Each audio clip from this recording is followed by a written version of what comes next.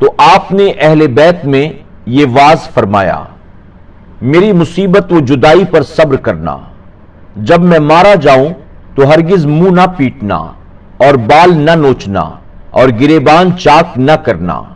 اے میری بہن زینب، تم فاطمۃ الزہرا کی بیٹی ہو، جیسا انہوں نے حضور اکرم صلی اللہ علیہ وسلم کی جدائی پر صبر کیا تھا، اسی طرح تم بھی میری مصیبت پر صبر کرنا۔ سبق: سب کا اس بات پر اتفاق ہے کہ حضرت امام حسین رضی اللہ عنہ نے خود بھی صبر فرمایا اور اپنے متعلقین کو بھی صبر و شکر کے ساتھ رہنے کی تلقین فرمائی۔ اسی طرح ہمیں بھی صبر و شکر سے کام لینا چاہیے، رونے پیٹنے سے بچنا چاہیے تاکہ امام عالی مقام کی خوشنودی حاصل ہو سکے۔ حکایت نمبر 320 ابن زیاد کا خط۔ حضرت امام حسین رضی اللہ عنہ نے مقام کربلا میں قیام فرمایا تو ابن زیاد نے ایک خط حضرت امام علی مقام رضی اللہ عنہ کی طرف اس مضمون کا بھیجا کہ یا تو یزید کی بیعت کیجئے یا لڑنے کو تیار ہو جائیے۔ حضرت امام حسین رضی اللہ عنہ نے اس خط کو پڑھ کر پھینک دیا اور قاصد سے فرمایا، میرے پاس اس کا کوئی جواب نہیں۔ ابن زیاد یہ سن کر غصے میں آ گیا۔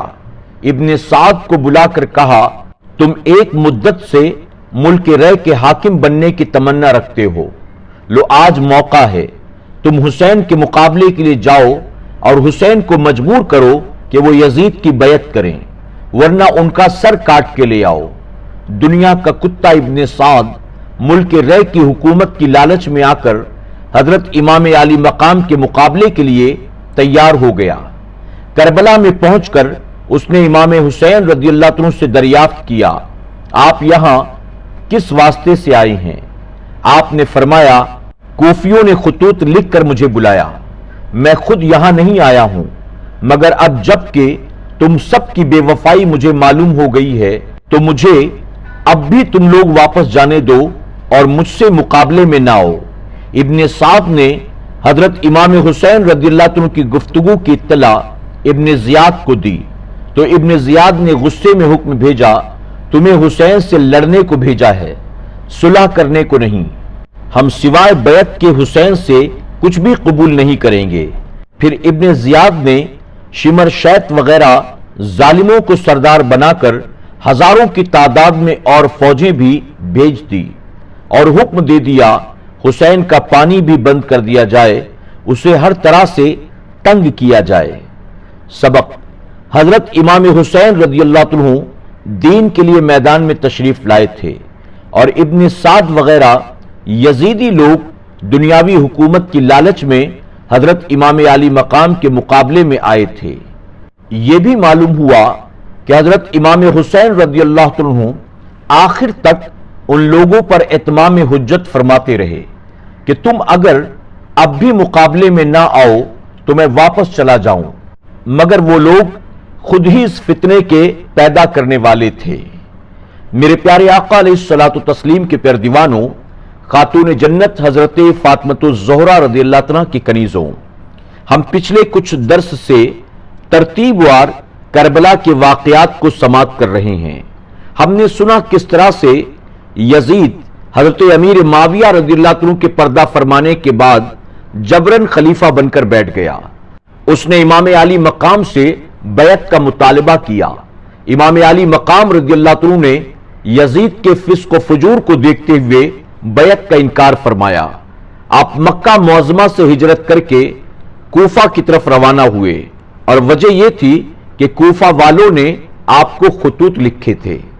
امام مسلم رضی اللہ عنہ کی ان کے بیٹوں کی شہادت کس طرح سے ہوئی اور کس طرح امام علی مقام میدان کربلا میں پہنچے اور پھر ابن زیاد نے مقابلے میں ابن سعد اور دیگر ظالموں کو بھیجا، انشاءاللہ اس کے آگے کی حکایات ہم آنے والے ایپیسوڈز میں سماعت کریں گے۔